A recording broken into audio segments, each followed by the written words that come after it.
está diciendo Macron en este momento, imagínese un presidente, Felipe, en una gira internacional, que estaban bromeando, que no se puede derivar de esto un tema de geopolítica, que esta era una broma. Hay comunicado... Una broma pesada, ¿no? Pero Néstor, pesadita la broma, ¿no? No, pero esa bromita, yo no creo que sea broma, porque si usted se fija en el detalle, cuando van bajando las escaleras, él le habla. Sí, los medios internacionales dicen que le ofrece el brazo para que descienda del avión. Ella lo mira con desprecio, le estoy citando medios como por ejemplo El Mundo, y lo ignora y decide bajar sola. Bueno, no sé si es broma o no es broma, la imagen es viral esta mañana en el mundo entero, llena de interpretaciones de qué es lo que está pasando. Imagínense, Felipe, la garrotera en la que debe estar también Macron, la familia presidencial. Macron se da cuenta de que la agresión se produce en las justo frente a la puerta y las escalinatas del avión. La imagen es... hola.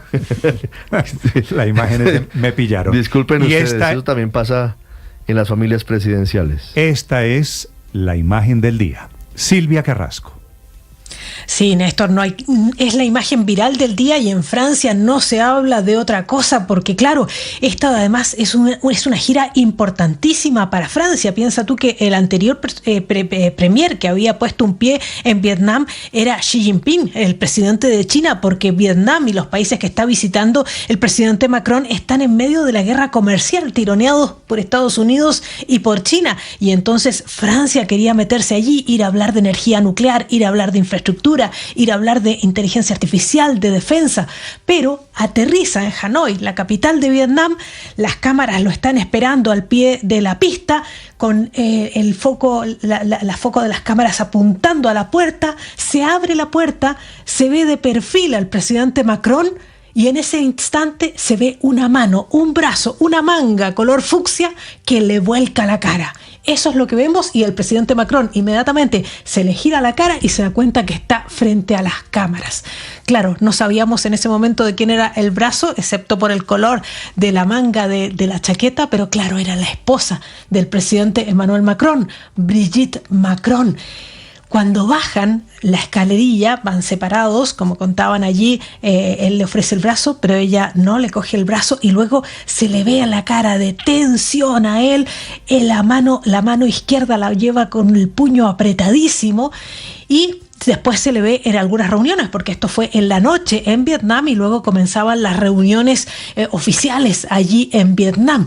Pero ha sido tanto lo que se ha desatado. El Palacio del Elíseo en Francia primero negó que estuviera ocurrido, luego le empezó a restar importancia. Ha sido tan fuerte el impacto de esta imagen que el presidente Macron se ha tomado el tiempo de conversar con los periodistas y dice que esta era una broma, pero la verdad es que él mismo lo dice ahí: estábamos discutiendo, estábamos bromeando. Esas son las palabras que utiliza cuando comienza a dar la explicación. Escuchémoslo. Et là, une vidéo qui ouvre, nous sommes en train de nous chamailler et plutôt de plaisanter avec mon épouse, je suis surpris par cela, devient une espèce de catástrofe geoplanetaria. Dice, hay un video en que estamos discutiendo, o más bien bromeando con mi esposa, y me sorprende que esto se convierta en una especie de catástrofe planetaria, donde algunos incluso tienen teorías para explicarlo todo. Dice, todos los videos son reales, pero a veces la gente lo manipula. Y ahí empiezan a hablar de otros videos con los cuales él ha estado involucrado, lo que se ha tratado de interpretar como que ha estado consumiendo cocaína o que estaba peleando con otro mandatario. Y más adelante dice: no te digo nada en absoluto, no te niego nada en absoluto, solo te digo que bueno, esto es un poco como el mundo en que vivimos, creo que tenemos mucho que perder, creo que hay un montón de locos pasándose todo el día explicando interpretaciones de todos los videos. Entonces lo que él dice es que mejor se preocupen de todo el rol geopolítico que tiene el presidente de Francia, porque claro, como te decía, está en una gira importante allí en Vietnam. Ayer comenzó la gira y es la primera etapa de la gira, donde se van a concentrar en firmar acuerdos de defensa, de energía, de tecnología, de cooperación cultural. Mira, déjame explicarte la importancia que tiene Francia para Vietnam. O sea, justo antes de la guerra de Vietnam, aquella guerra donde fue derrotado Estados Unidos. Quien estaba colonizando Vietnam eran los franceses, y es justamente el retiro de Francia de Vietnam, y para que no lo ocupara la Unión Soviética, que se mete entonces allí Estados Unidos. Es esa la importancia que tienen los franceses allí en Vietnam. De hecho, todos los líderes, el propio Ho Chi Minh estudió en Francia, era experto en literatura francesa. Ese es el vínculo que tienen, y ahora, en vez de estarse hablando, y hacía 10 años que ningún mandatario francés iba a Vietnam, por lo tanto, esta era una gira de la mayor importancia, y de lo que se está hablando allí no es de nada de eso, sino de esa bofetada aparente del presidente francés por su esposa, justo cuando se abren las puertas para iniciar esa gira, Néstor. Gracias, Silvia. Yo no sé si bofetada, pero sí por lo menos es muy raro lo que pasó con esta imagen. Realmente del presidente Macron. pues no parece bofetada, Néstor. Pues no Pero parece, tampoco, no Felipe, es. Felipe, de acuerdo. A mí no me parece una cachetada. Pero no es un cariñito, Pero pues. tampoco es una broma. No, es una agresión. Bueno, de una golpe estaban, Pero quién de sabe golpe cómo- estaban, quién de sabe golpe cómo- estaban en recocha. No, Felipe, no. Pero mira la cara de Macron. Si estuvieran en recocha, no creo que Sí, no estuvieran es de tan serio. recochero. No es de No, recochero, no, pero, es una pero esto lo agresión, único que es nos un golpe. recuerda. En recocha en francés, Felipe, se dice recoche y no es recoche. La recoche parece que no era tan recoche. Pero Néstor, esto sí lo que nos hace es recordar que en todos los hogares, no solo en los poderosos, pues las señoras son las verdaderas jefes de los jefes. Pues porque usted se imagina a cualquier otro ciudadano francés haciéndole esa bromita al presidente, pues no lo trataría como broma, seguramente sería de la mayor gravedad. Entonces, no, lo que tiene que preguntarse esas relaciones... es qué pasaría si la imagen fuera al revés, si no fuera Macron la víctima, sino el que está al otro lado, fuera el brazo de Macron atacando No, a a su mí, esposa. a mí me parece que no es estaríamos- justificable para nada, que es totalmente reprochable. Ser jefe no es llegar a las manos, además. Total. A mí me parece terrible, me parece un pésimo ejemplo, tanto que él al principio tratan de decir que es manipulado con inteligencia artificial, después no. dicen que es una pequeña, o sea, hay un cambio de discurso, con lo cual es evidente que los tomaron por sorpresa, pero de que es una agresión reprochable, no hay duda. La cara de sorpresa de Macron, Felipe, es patética. Macron aparece sorprendido. Hay Nadie comunicado. sabe con la sed que otro bebe, hombre.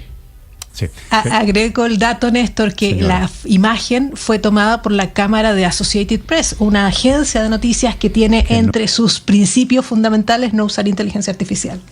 Sí, le recomiendo, Silvia, que mire la cara de otro lado, de la señora de la derecha, que es la auxiliar de vuelo, que se ve llegando ahí, la del chaleco verde brillante. Ajá. Son las 7 de la mañana, 7 minutos, que además habla de la reacción, ¿no? Porque en ese momento ella estaba lejos de imaginarse que esto iba a tener la repercusión que está teniendo.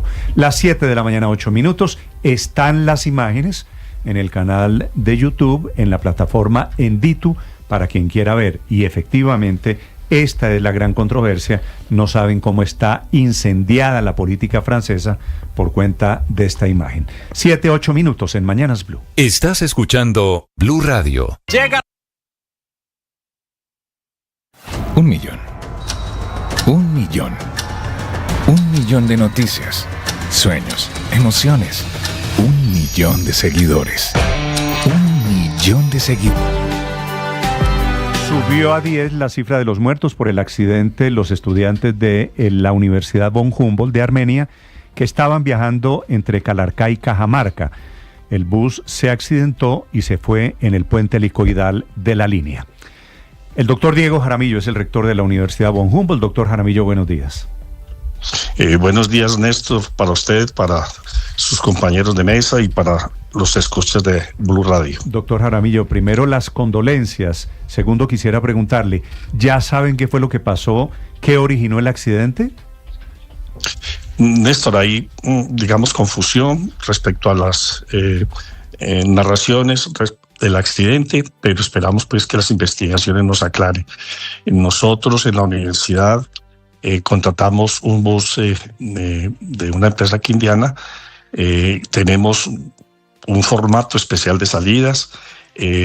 Exigimos para el contrato de transporte que nos suministren todos los documentos del vehículo, tarjeta de propiedad, revisión tecnomecánica, tarjeta de operación, seguro de responsabilidad civil contractual, seguro de responsabilidad civil contractual, licencia de conducción, y todo estaba en orden. Tenemos un formato, allí tenemos las copias de todos estos documentos que yo le acabo de denunciar, y ese bus que nosotros contratamos tenía todo al día y nada de estos documentos vencidos. Contratamos pues con ellos salieron muy temprano en la mañana a una práctica de ingeniería para conocer el túnel de la línea. Sí, rector, estamos viendo las imágenes de cómo quedó el bus y lo que estamos viendo es que todo el costado derecho quedó destruido prácticamente, los vidrios obviamente rotos.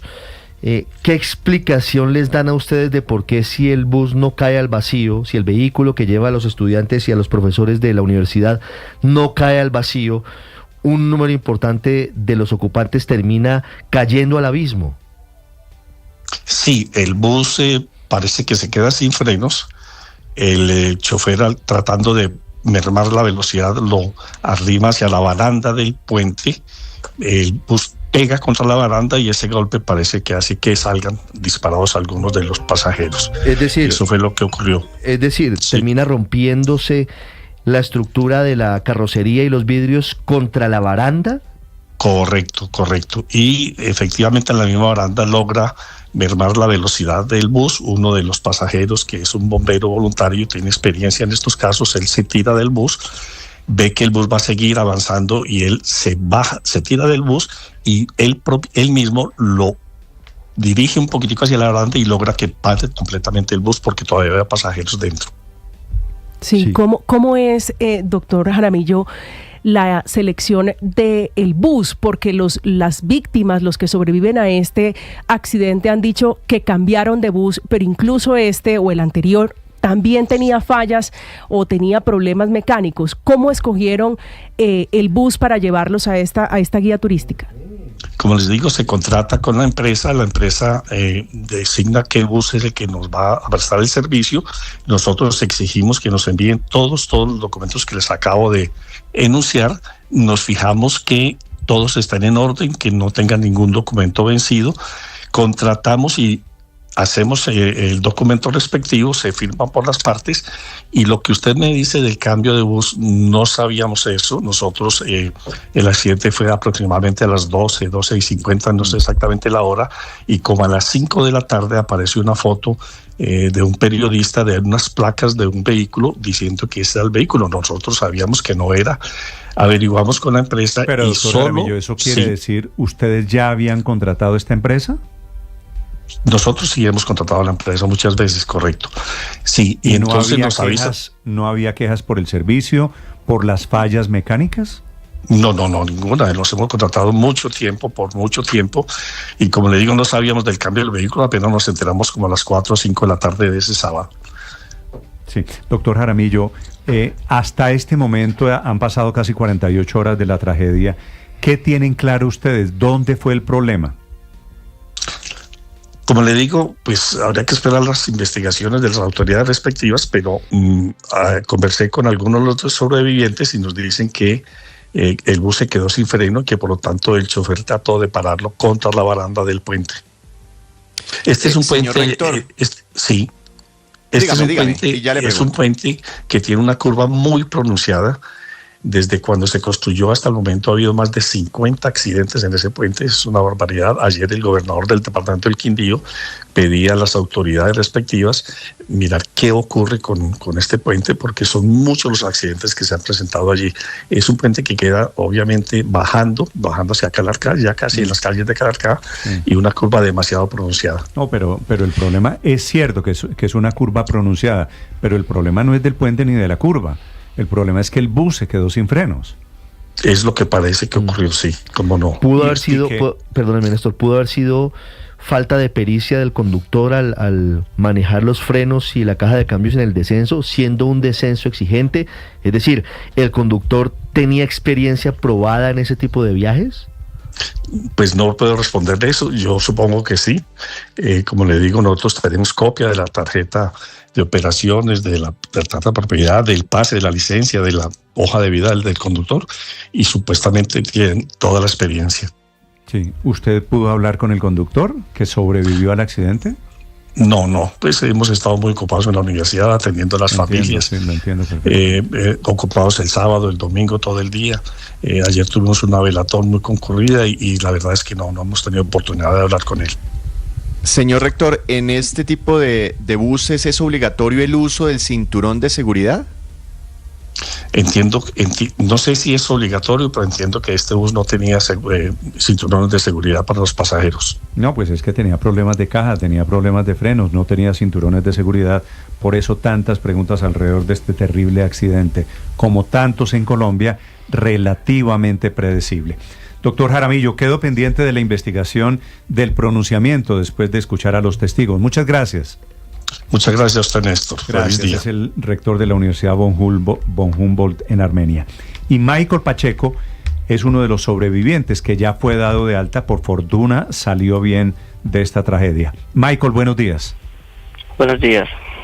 Michael, ¿usted por qué se salvó? ¿En qué parte del bus iba usted? Yo iba en la primera hilera de la entrada del bus. De pronto, si ustedes han visto las fotos, yo soy el que va como de saco azul, con un amigo que va de gafas en la parte derecha, por donde sufrió el bus. Ok. ¿Y se salvaron los que iban adelante y murieron los que iban atrás en el bus?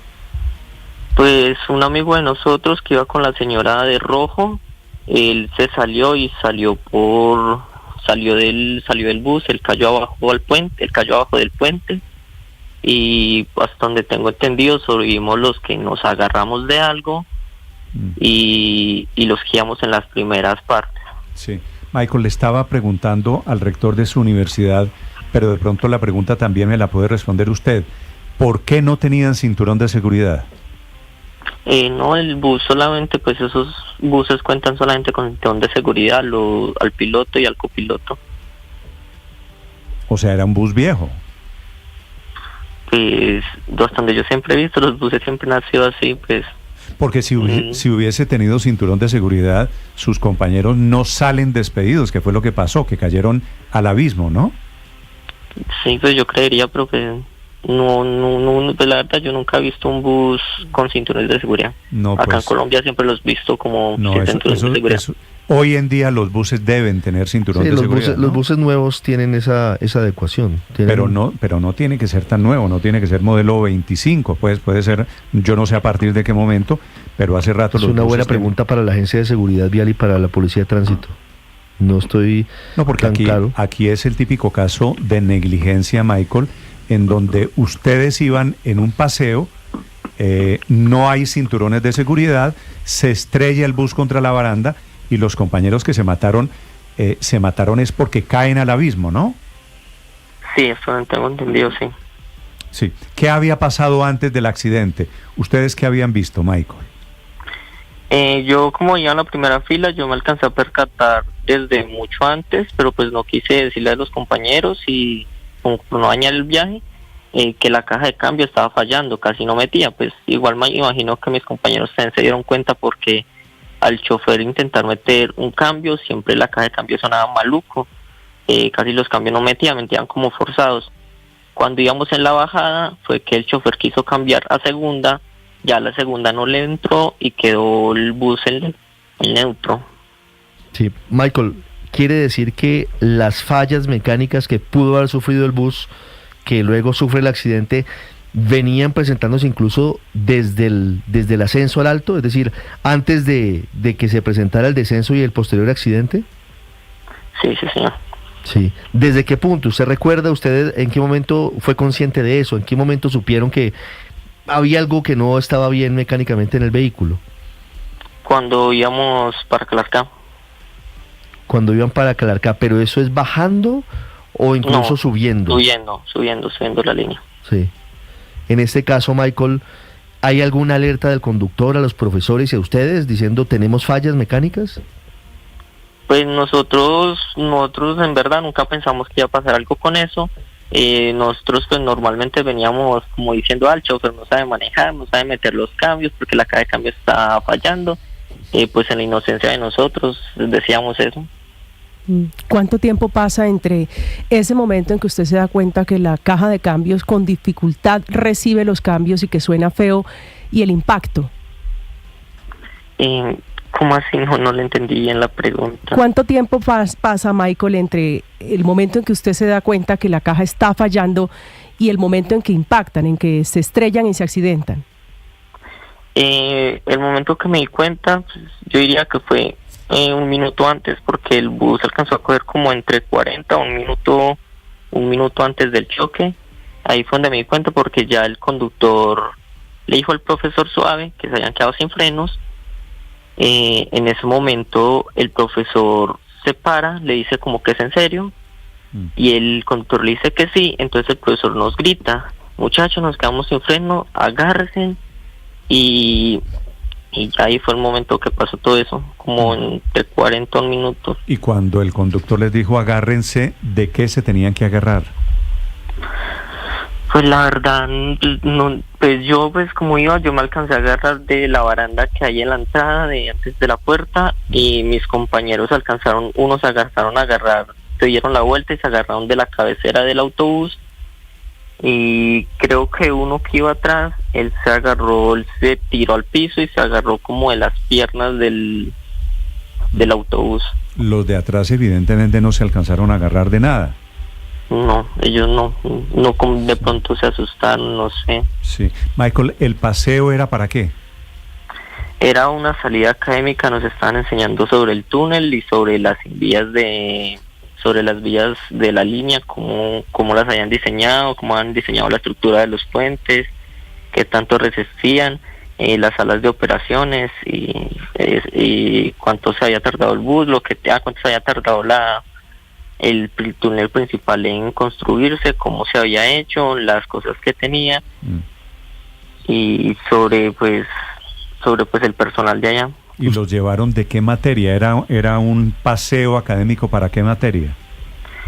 En tercer semestre era de topografía, quinto semestre creo que era de vías, y primero a ellos les dijeron que si querían ir porque pues es una salida académica y pues uno, la verdad, siendo sincero como estudiante, uno aprende más en salidas académicas que en el propio aula de la clase. Entonces claro, la universidad siempre ha sido así, como que muy pendiente de eso. No se me ocurre una peor paradoja en la vida esta, ¿no?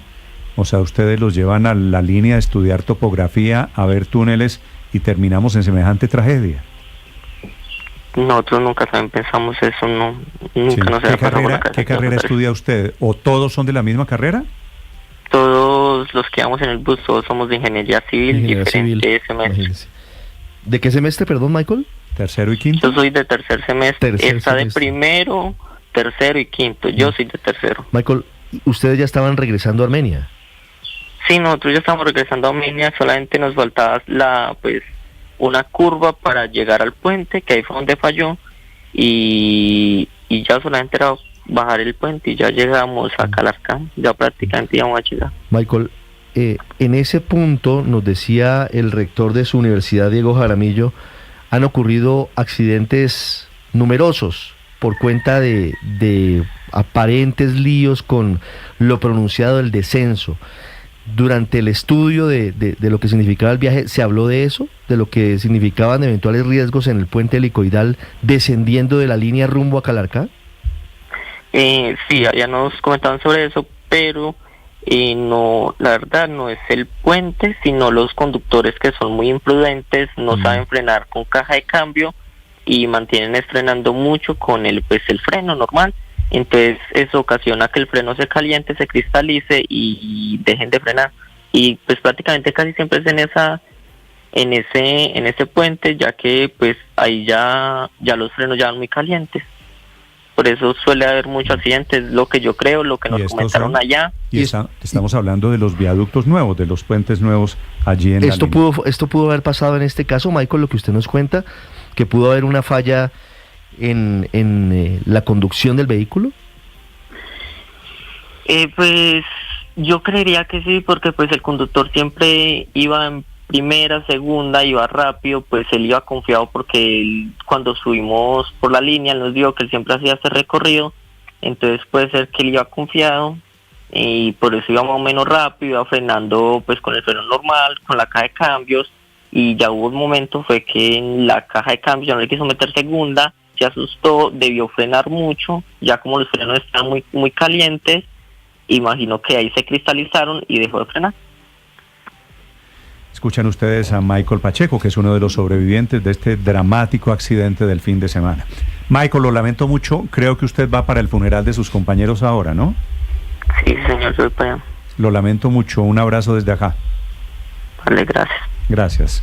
Estudiante de la Universidad von Humboldt de Armenia, 7:25 minutos, y es al final de cuentas, Ricardo, una lección para quienes transitan ese trayecto de la línea, porque eso es bajado y efectivamente es lleno de curvas. Claro, Néstor. Y efectivamente hay que frenar con caja. Mire, esa es una zona pues que con alguna habitualidad transito. Yo soy de la región, yo soy de Manizales, y esa es una de las alternativas para llegar al, digamos que a la autopista del café. Claro. Esto es Ibagué, Armenia. Exactamente, esa es una de las rutas, la otra es por Letras, ¿cierto? La vía Guaduas, pero esa no es la historia. La historia marca es que ese descenso es muy pronunciado y obliga primero a tener la pericia y la capacidad de descender cajeando, manejando la caja, porque evidentemente se recalientan los frenos. Así sea un vehículo, digamos, de años más recientes o lo que corresponda, es una zona donde se obliga. Y además obliga a ir a una medida velocidad. Pero Ricardo, además una cosa, que tener cuidado. Desde el ascenso, porque se compone de dos tramos. Uno, la subida al alto de la línea, que tiene unos peraltes muy pronunciados. Allí empieza todo el tramo, porque si usted deja que se le recalienten los frenos subiendo, cuando empieza el descenso, y si usted frena y no lo hace con caja, corre el riesgo de que pase esto, de que pierda el vehículo. Por eso digo, hay que verlo como una lección también, ¿no? Claro, pero no solo en esa carretera. Realmente la cantidad de accidentes de bus que se han presentado este año en las carreteras colombianas es inmenso. Recuerden el de Pasto Rumichaca, el de la avenida de Tunja recientemente, el de Barranquilla. O sea, ahí yo sí creo que hay que preguntarle a la Superintendencia de Transporte, al nuevo superintendente Alfredo Piñeres, que nos que cuestione los centros de diagnóstico automotor. Esos centros de diagnóstico automotor son las entidades a las que les corresponde hacer la tecnomecánica, Néstor, y ahí hay mucha corrupción denunciada. Hay que preguntarle a la superintendencia qué está pasando, porque es que estos accidentes son todos los fines de semana, los puentes, hay unas tragedias en Colombia y parece que nadie estuviera pendiente de supervisar estos CDAs. Y yo también quedo con dudas, sí, sobre los cinturones de seguridad, Néstor, porque en vehículo privado, pues todos los que están adelante y atrás, pues deben llevar el cinturón de seguridad, y uno se imaginaría que debería ser igual en los buses, ¿no? Pero y de transporte público, y eso se ve muy poco. Mire lo que respondió Víctor, el estudiante que iba allí, no había cinturón de seguridad, y usted dice, ¿cómo es posible que a estas alturas de la vida, para ese trayecto tan peligroso, lleno de bajadas, llenos de curvas, contraten un bus que no tiene cinturones de seguridad? Estaba fallando, evidentemente. Seguramente la respuesta apunta al mismo lugar, a la Superintendencia de Transporte. 7:28 en segundos, los deportes aquí en Mañanas Blue.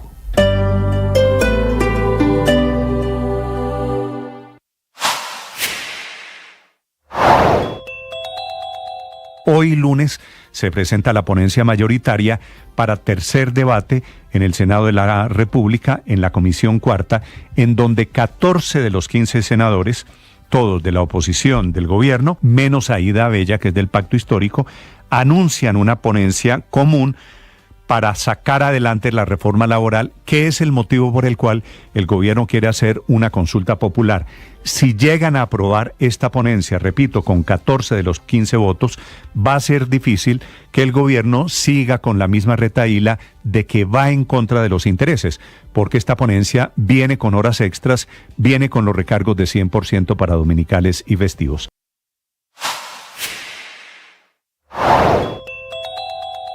La Paz Total, que no ha despegado, pero sobre la que el gobierno sigue votando corriente, porque después de regalarle un mes de brazos caídos y cese de operaciones militares a la disidencia del Frente 33, ahora van a recibir 7 meses de protección del Estado, que es el tiempo que va a durar la concentración de ese frente guerrillero en la región del Catatumbo, a donde debe llegar Calarcá con sus hombres en un plazo de 45 días. Por ahora solo está claro que serán 7 meses y que no es una zona de despeje porque habrá presencia del Estado, pero son muchas las dudas que quedan de esa nueva concesión del gobierno. Por ejemplo, ¿a qué se compromete el Frente 33? Porque a pesar de que en el decreto se habla de desminado, de busca de personas desaparecidas, todo es gaseoso. Otra de las inquietudes es cómo esto no va a significar una ventaja de ese frente guerrillero frente al ELN y, por supuesto, mucho más importante, cómo se va a proteger a la población civil. Nada de eso tiene respuesta, pero son dudas de La Paz Total que fracasó con una parte de la disidencia, con el ELN y con los grupos urbanos como por ejemplo los Xotas y los espartanos, aunque el presidente Petro sigue abriendo procesos y procesos de paz.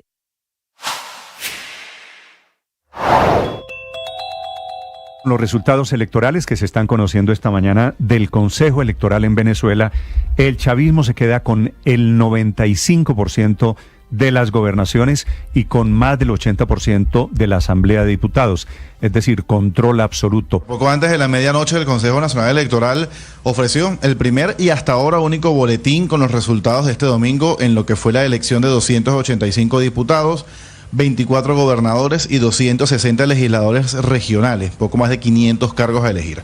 Tal y como se esperaba, el chavismo ganó prácticamente todo al enfrentar a una oposición dividida, cuya mayoría pidió abstenerse. Sin embargo, en el boletín oficial del CNE se informó que la participación fue del 42,6%, donde resalta la elección de autoridades en el Esequibo. Ya entrada la madrugada, Nicolás Maduro celebró su victoria. El Esequibo, recordemos, Néstor, es esta zona en disputa con Guyana desde hace más de un siglo. Maduro celebró esa victoria.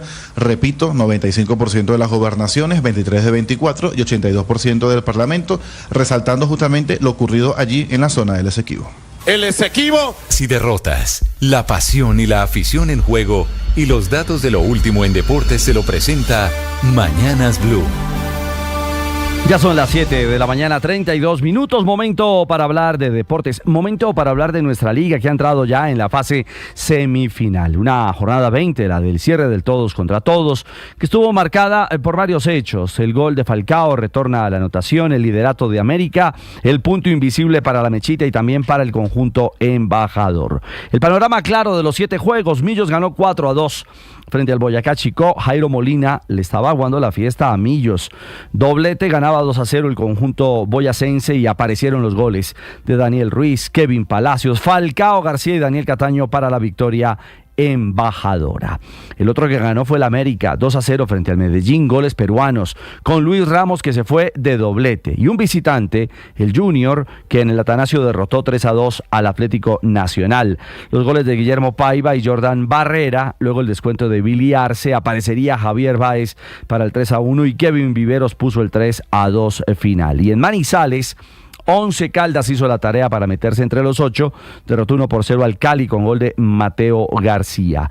El escándalo, el resultado sonoro de la jornada se dio en tierras vallenatas, donde Alianza Valledupar goleó 6-1 a Independiente Santa Fe, mientras que Tolima, también clasificado, cayó en casa 2-1 a manos de Águilas Doradas Río Negro. Se despidió con victoria el Bucaramanga, el equipo de Leonel Álvarez, en casa 2-1 frente al Deportivo Pasto. Es decir, el grupo de los 8 se cerró con América líder 39 puntos, segundo Millonarios con 38, ambos cabezas de grupo y con punto invisible para las fases finales.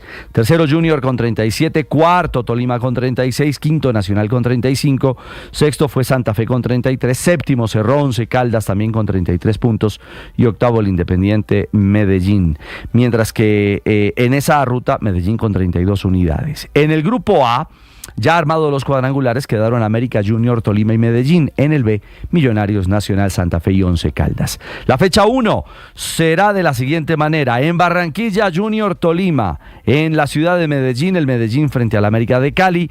El Atlético Nacional también en casa enfrentará al Once Caldas, y en Bogotá habrá clásico, Santa Fe frente a Millonarios. Así comenzará la batalla por el paso a la gran final del fútbol en Colombia. En el fútbol del mundo, lo de Carlo Ancelotti. Hoy sobre la 1 de la tarde, hora de Colombia, en Río de Janeiro, será la presentación de Carleto, o bueno, de Carletiño, que ahora se pone la camiseta de Brasil. Llegó en jet privado, arribó a Río de Janeiro, pinta deportiva con gorra de Brasil, y al arribo a su hotel en Barra de Tijuca, en la zona, una de las más exclusivas de Río de Janeiro, aficionados, bengalas, carteles, cánticos. Bueno, al estilo sudamericano fue recibido el nuevo entrenador de Brasil, que tendrá el debut el 5 de junio frente a Ecuador, y que el 10 del mismo mes enfrentará a Paraguay. Juegos que estarán en Blue Radio y en la señal del Gol Caracol. Recordemos que Brasil de momento es cuarta en ruta de clasificación al Mundial del 2026. Ese será el reto, mejorar el camino y llegar sólido a la Copa del Mundo para Ancelotti. En la otra acera, en Europa, ya se hizo oficial la presentación de Xabi Alonso, una presentación al estilo Real Madrid, con mucha gala, con mucha pompa y sobriedad.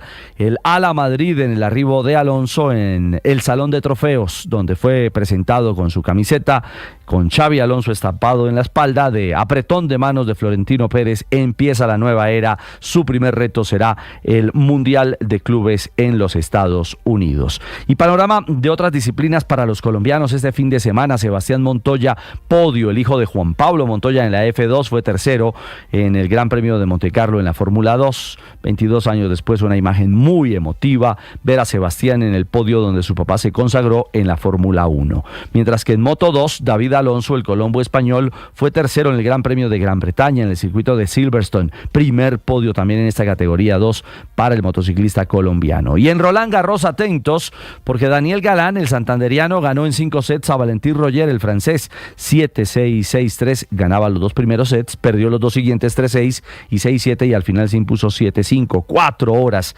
27 minutos. El juego de Galán, que este miércoles enfrentará a Lorenzo Musetti, el italiano, 8 del mundo. Otra que ganó fue Emiliana Arango, del equipo Colsanita, 6-0, 2-6 perdió el segundo y ganó 6-3 ante la filipina Alexandra Eala en 3 sets. También a segunda ronda, y también el miércoles se verá las caras con Chen Qinwen, la china, que fue oro en París 2024 y actual 9 del mundo. Hoy, en la mañana de Colombia, Camila Osorio debutará frente a Arantxa Rus, la jugadora neerlandesa. La de Países Bajos está previsto el inicio del juego en cancha 6 sobre las 9:30 de la mañana. Y en el Giro de Italia, un gran interrogante: que Roglic sí, que Roglic no. Todo pinta, lo dice Gazzetta dello Sport, el diario italiano, que sí tomará la salida mañana. Caminó muy mal en el cierre de la segunda semana. Fue un día para el olvido. Pierde tiempo el esloveno. La verdad es que parece salir de la pelea del título. Hoy por hoy, Isaac del Toro, el mexicano, se mantiene como líder sólido. Veremos si mañana Roglic finalmente toma la partida en la etapa 16, que estará también marcada a pura montaña. Ojo con Egan Bernal, gran protagonista el colombiano, por sus ataques, por su acción en el pelotón. Es octavo en la clasificación general. Mañana esperamos que siga escalando no solo montaña, sino posiciones, la carta principal de Colombia en esta, la primera grande de la temporada en el ciclismo mundial. 7:38, los deportes a esta hora en Mañanas Blue. Estás escuchando Blue Radio.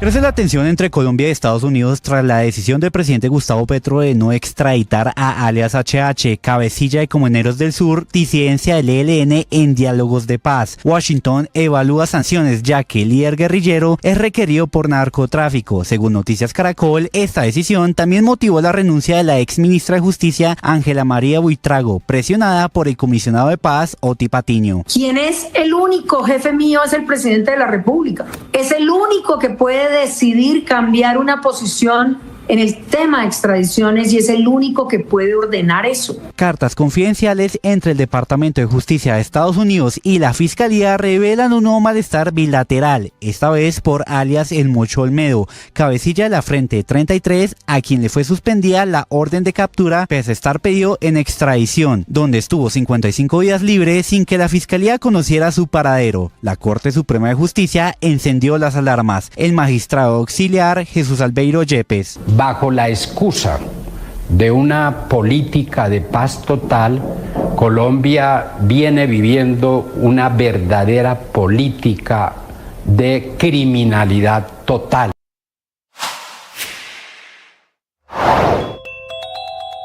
Los senadores hicieron ajustes del pago de recargos nocturnos, sería de forma gradual.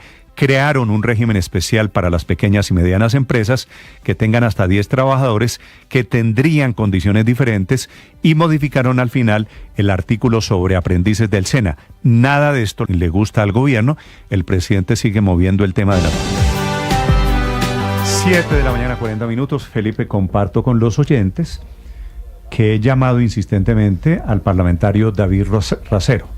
Sí. A la gente de su unidad de trabajo legislativo, que he buscado por cielo, mar y tierra al Surtifruber, al Fruber, es el que es un sitio de verduras y frutas, que eso es lo que quiere decir un Fruber. Pues la cosecha del campo, Néstor. Sí, Felipe, no aparece absolutamente nadie y tengo diferentes versiones de qué pasó con el Fruber de Racero, porque Racero dice en el comunicado de anoche que cerró producto de la pandemia. Gente cercana a Racero dice que Racero se lo vendió a la tía. Ah, todo en familia. Racero está negando el Fruber hoy en día de la misma manera que negó al tío, al señor Mallorca, a quien metió en temas de gobierno y en temas de clientelismo en el SENA. Y que negará al primo, porque ayer el diario El Colombiano publicó los contratos, 5 contratos con el estado del primo de David Racero, ¿no? También lo negará. Felipe, no se salva de una David Racero, desafortunadamente para él, que yo pensé que era un tipo con el que uno podía tener discrepancias, Felipe, de carácter ideológico.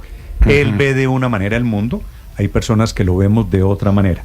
El tema con Racero ya es de carácter ético.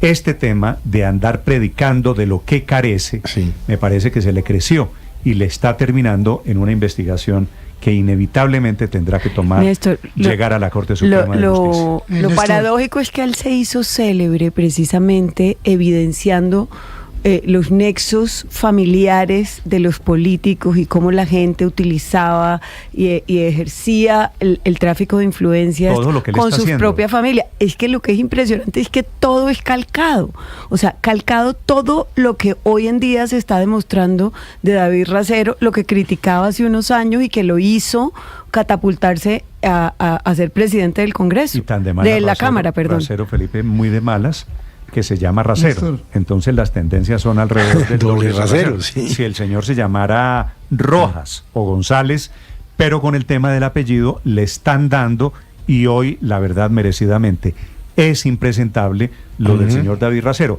Que fuera de eso, Felipe, cobardemente se escuda en la investigación de la Corte Suprema de Justicia para no responder en un tema que no está siendo objeto de investigación, porque el tema es de este fin de semana. La Corte Suprema no trabajó ni sábado ni domingo. Entonces se está escudando en una reserva que no existe para el tema de sus negocios particulares. Vamos a contarle las reacciones. Señor Aurelio. Sí, Néstor, uno podría creerle a David Racero todo lo que dice en su comunicado, pues digamos que uno parte de la buena fe de las personas que las señalan o las acusan de alguna irregularidad, pero es que David Racero ya ha dicho mentiras. Entonces, cuando una persona dice mentiras, pierde credibilidad total. Mire usted, que en noviembre del año 2023, cuando lo acusaron de sus relaciones con su tío, que es José Luis Mallorca, textualmente dijo, yo no tengo ninguna relación ni política, económica o judicial con el señor Mallorca. Negó al tío. ¿Y qué encontramos? que ese tío José Luis Mallorca, que además es muy vinculado a los negocios de la salud, a la política en Santander, fue candidato a la gobernación del Cesar, que ese tío Mallorca era el razonero o el intermediario de Racero con los puestos que le pedían el Sena Mallorca, que al director Jorge Londoño. También lo estoy llamando a Aurelio porque me parece que el señor tiene que responder, ¿no es verdad? Claro, pero es que ya dijo Mallorca mentiras, fue el que Racero metió, si seguramente algunos oyentes se acuerdan, Felipe, en la reunión para planear la reforma a la salud. Claro, ¿se acuerdan? Claro, que nadie sabía por qué estaba ya el señor Mallorca, nadie. Siendo presidente Y este fin de Cámara, semana, Néstor, se conoció. No había explicación. Óigame el cinismo, Felipe, del personaje. Siendo él, Racero, presidente de la Cámara, metió al tío suyo, que es médico, que tiene negocios de la salud, a una discusión que era de carácter público, con funcionarios públicos, con protagonistas del sector de la salud. Néstor, pero este fin de semana se conoció algo que para mí también es de la mayor gravedad. Hay un audio del representante Racero diciendo que va a contratar a alguien en el Fruber y que pues le informe a los trabajadores las condiciones, que las condiciones son trabajar de 7 a.m. a 8 p.m., es decir, excediendo con creces la jornada laboral. Que sepan que es sin prestaciones sociales, o sea, en un acto arbitrario e ilegal, porque eso contradice incluso la legislación. No es si el empresario quiere pagar o no prestaciones, es de ley y es obligación. Y además que le paga $1 millón por hacer semejante faena. Eso no se le puede decir de otra manera que esclavismo. Contraer a un trabajador, pagarle menos del salario mínimo, sacarle 12, 13 horas de trabajo de jornada, y además no pagarle prestaciones sociales, eso sí es esclavismo. Y por eso creo yo que el representante Racero pues se queda con absolutamente ninguna autoridad moral para decirle a ningún empresario del país cómo debe ser la legislación laboral, porque él la incumple abiertamente y flagrantemente. Tiene razón Luis Ernesto, eso efectivamente es lo grave, es que está pontificando alrededor de los derechos laborales, siendo él en su cara de empresario incapaz de cumplir con los mínimos. Eso está documentado, pero además con la actual legislación laboral, quiero decir. Acuérdese que la Corte tiene una investigación y esto nutre esa investigación de la Corte porque las acusaciones son de haberle pedido dinero del sueldo de la UTL, Estefanía Hoyos, que era una desempleada, Néstor, para él. Aproximadamente 4.300.000 pesos se alcanzó a meter al bolsillo el doctor Racero, así que todo mal alrededor de la relación laboral. Todo conduce y veo Néstor, y abogados. Señor Andrés. Y veo que el representante Racero aprendió muy rápidamente, aprendió muy bien a hacer lo que hacen las personas cuestionadas en Colombia cuando se les confronta con la evidencia de las cosas que han hecho, y es victimizarse, ¿no? Entonces en el comunicado, que es un comunicado extenso, pero que en ninguno de sus párrafos responde a la pregunta central de por qué hizo eso y de cómo va a compensar y cumplir con sus obligaciones pendientes, lo que hace es victimizarse y decir que está preocupado por su seguridad, que las interceptaciones, etcétera. ¿Cuántas veces hemos visto ese mismo libreto, Néstor, de personas que luego terminan en los estrados judiciales o ante las autoridades respondiendo por las cosas que hicieron? Pero claro, ya tienen claro que el primer paso es declararse víctimas de interceptaciones, de seguimientos, de persecuciones políticas, etcétera, y qué lamentable, porque él en muchos sentidos era un joven prometedor, qué lamentable ver al representante David Racero en ese plan, Néstor. Sin exagerar, ¿cuándo ha sido un joven prometedor? Tampoco vamos a graduarlo ahora, Felipe, de que era el futuro de la política en Colombia. No ha habido año en que Racero no esté metido en un escándalo. No hay versión, Felipe, todavía, también dejó constancia, del presidente Petro, que está totalmente callado sobre el tema de David Racero. Seguramente no lo va a ver, Néstor. Felipe, pero digo, el presidente que se la pasa hablando de la esclavitud, ¿no? De la ultraderecha, de los esclavistas de la ultraderecha en Colombia, el presidente Petro, de esto, que esto sí es lo más parecido a... Pero tampoco el ministro de Trabajo, el del doctor Sanguino, tampoco hemos oído nada.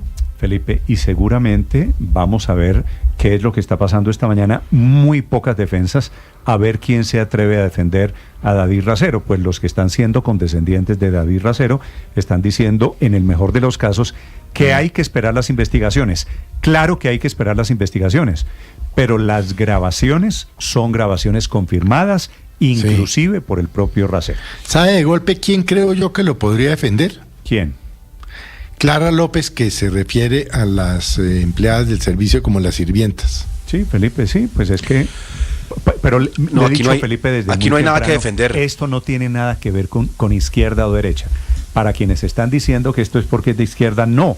Estas conductas, Felipe, son reprochables en la izquierda. Pero sí tiene que ver con y de en la izquierda derecha. o derecha. Es Sí, peor, claro. es peor que una persona que dice abanderar los derechos de los trabajadores, como el representante Racero, pues haga semejante explotación laboral, que insisto, esto es esclavismo. Y también es paradójico, Néstor, que una figura tan importante, porque además entiendo que se trata de un Fruber familiar, que es el padre del representante Racero, Jorge Racero, pues digamos, el esposo de la secretaria general de la CTC.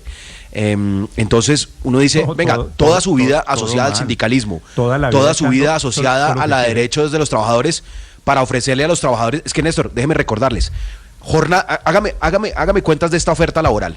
Pago $1.000.000 de pesos, jornada de 7 a.m. a 8 p.m., 13 horas de trabajo, y les informo que no pagamos prestaciones sociales. Es que eso realmente es vergonzoso. Le falta 6 días a la semana, que quiere decir una jornada laboral. 6 días a la semana. Una jornada laboral. No, eso es explotación laboral, eso es esclavitud. 78 horas de trabajo a la semana, que eso la verdad en ninguna empresa. ¿Y dónde me deja las funciones?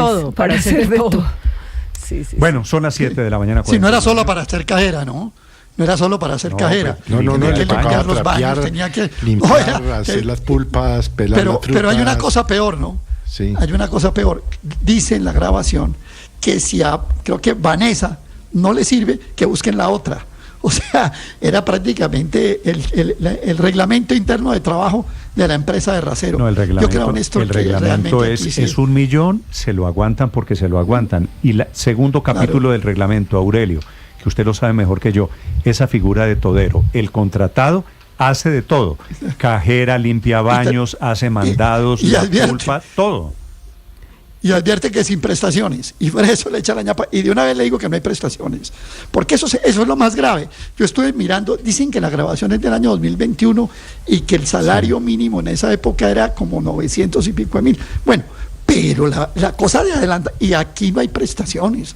Ahora, esto es lo que trata de evitar la reforma laboral. Por supuesto, es que no hay prestaciones, no hay cotización a seguridad social, no hay seguridad social, no hay nada. No hay nada. Pero a eso es lo que trata de adiciones resolver la reforma laboral. Esa es una pregunta importante. Quien quiera, Felipe, desahogarse sobre el tema Racero, que yo creo merece abrir la urna. Abrimos las redes sociales para quien quiera opinar sobre el parlamentario David Racero. Pero Néstor, no es aparece. que eso, la codicia, claro. el esclavismo. Pero es que ese es un capítulo, acuérdense del otro capítulo, porque es que es el código de trabajo en el Fruber, pero acuérdense que también hay un capítulo en el que los de la UTL, de la Unidad de Trabajo Legislativo, tienen que ir a cobrar al Fruber. O sea, además, explíqueme cuando se trata de funcionarios públicos. O sea, es la violación por todos los lados. Felipe, me están recordando aquí el episodio Laura Sarabia con la niñera. Con María Elvis. El episodio Clara López con la sirvienta. Sí. El episodio de fulanito de tal. Quiero decirle a todas las personas que están diciendo, es que fulanito tal, este tema no es ideológico. Este tema no es porque el señor Racero, Felipe, sea de izquierda. No es porque fulanito de tal sea de derecha. Es que no respetan el código del trabajo que hay hoy en Colombia, que está vigente, que impone unas obligaciones a los empleadores. El señor Racero quiere contratar a una persona, pues le paga el mínimo y tiene 8 horas de trabajo y tiene una jornada y tiene que pagar vacaciones y prestaciones. Y tiene que pagar horas extras después de sus 8 horas de trabajo. En fin, pero esto los muestra, no voy a generalizar, por supuesto, pero es que genio figura hasta la sepultura. Mire, usted solo acaba de mencionar 3 casos, pero hay muchísimos más, Néstor. De maltrato a mujeres, de abuso laboral, de despidos injustificados, en fin, ¿este era el cambio? Esto que podría ser anecdótico del Fruber de Racero tiene la mayor importancia porque en la vida pública solo se puede liderar con el ejemplo. Quienes no estén dispuestos a hacerlo, mejor que se abstengan de pontificar y de predicar sobre qué deben hacer los otros. Y el ejemplo del señor Racero es que no respeta ni siquiera el código de trabajo vigente. ¿Cómo será con el nuevo código? Un amigo mío dice que la lengua es el azote de qué, Felipe, no lo diga. El azote del culo. No pero lo diga, sabe Felipe. Que me ponía yo a pensar, Néstor, si esto es así, ¿usted se imagina que si hubiera descuadrado la caja por 10.000 pesos o si hubiera comido un mango? Bueno, Felipe. Cadena perpetua, le dan a la pobre esta es la manera. A la chica, ¿no? Este Racero es el que hoy en día predica que hay que pagarle a los empleados lo justo por trabajar dominicales el cura y festivos. predica, pero no aplica. O dime de qué van Bueno, voy a contarles recorrido por la realidad. De todas maneras, Néstor, ¿qué me dice Paola? De 6 de cada 10 colombianos. Es que esto lo trágico es que estamos en plena reforma laboral, donde estamos hablando que 6 de cada 10 colombianos no se van a beneficiar de esa reforma laboral porque están en la informalidad. Y a quien contrata, si eso se puede llamar contrata, el señor Racero, sencillamente es una persona que está en la informalidad, que no tiene ningún contrato, porque de tener contrato tendría que pagarle prestaciones sociales, vacaciones, cesantías, salud, pensión, auxilio de transporte y demás horas extras, recargo nocturno. Mejor dicho, el señor obviamente lo que está haciendo es vincular, digamos, por decirlo así, a una persona, pero sin ningún tipo de trabajo, y esa persona es informal. Y nuestro país está hecho de informales. 6 de cada 10 trabajadores en el país son y viven y trabajan en esas condiciones, y para ellos no es ninguna reforma laboral, ni la de ponencia mayoritaria, ni la del gobierno, ni la misma que salió de la Cámara de Representantes. Es una tristeza enorme, porque lo que pone el presidente es precisamente eso. Están llenas esta mañana de historias alrededor de la anécdota, de la importancia de la anécdota. El tema es Racero. Racero escrito con C, aunque también usted puede escribir doble Racero con S. 7 de la mañana, 55 minutos. Camila Carvajal. Sí, señor Néstor, y hay esta mañana todo tipo de reacciones políticas, no importa la orilla política, se están pidiendo explicaciones del doctor Racero, que por lo pronto ni una palabra de lo de fondo, solo ha dicho que esto es una persecución y que son mentiras, que son calumnias en su contra. Si le parece, empecemos por Humberto de la Calle, ex senador, que escribe: qué vaina, Racero, hombre, pedí perdón, no te tenía en buen concepto, pero tanto o más grave que tu comportamiento es que aparezcan copartidarios que te defiendan la tapa de las tapas. Más adelante, Angélica Lozano, que es a esta hora una de las senadoras que está lista para radicar la ponencia mayoritaria de la reforma laboral, escribe: me mandan por favor las energéticas reacciones del presidente Petro, las centrales obreras y congresistas del pacto histórico al abuso y violación de derechos laborales perpetrados por Racero. Ayer condenaron y criticaron una ponencia que no conocen ni han leído.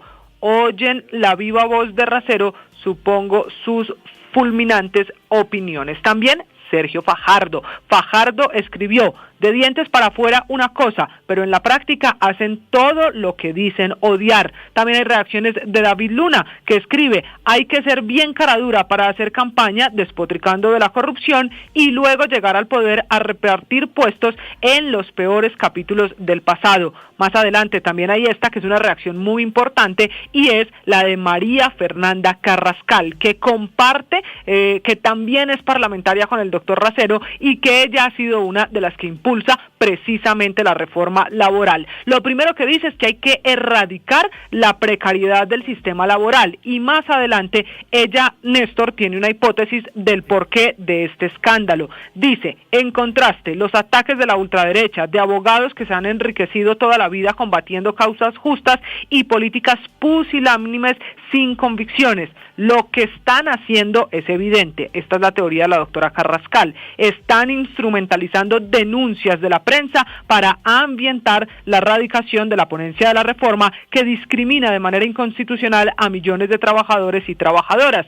Esto relacionándolo con lo que pasa hoy, y es la ponencia que se va a radicar en la Comisión Cuarta de Senado. Pero hay más, incluso desde el propio partido del doctor Racero. Es el caso de Alfredo Mondragón, también congresista por el Valle del Cauca, un hombre muy importante en el petrismo, que ha dicho que aunque rechaza la violación de derechos laborales, sea quien sea, dice que esto debe investigarse y debe quedar claro que la violación de derechos de los trabajadores no importa la orilla política. Y finalmente, Néstor, hay también un larguísimo mensaje de Cielo Rusinque, que era hasta hace apenas unas semanas pues la ministra encargada y que es además superintendente. La doctora Rusinque se refirió refirió al caso de David Racero, dice que es una figura muy importante por su trayectoria y proyecto político, que tiene que haber una reflexión sobre el oportunismo y la hipocresía en nuestra sociedad, así que desde todas las orillas políticas le están pidiendo explicaciones a un hombre que por ahora no aparece a explicar ni el episodio del Fruber ni el episodio de los contratos del SENA en la seccional de Cesar. Gracias, Camila, es que no tiene Felipe explicación ninguna de los dos.